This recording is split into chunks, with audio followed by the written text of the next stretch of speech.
HinKhoj word of the day, eatery.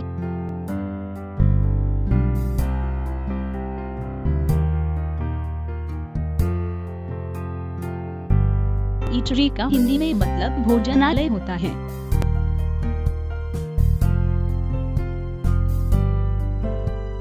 Eatery noun या संज्ञा के रूप में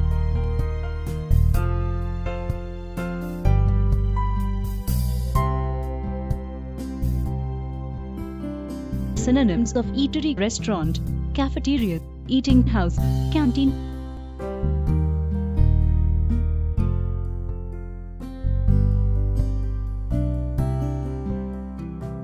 Example: 30 eateries in Khan Market may be sealed today. उदाहरण: खान मार्केट में आज 30 भोजनालयों को बंद किया जा सकता है।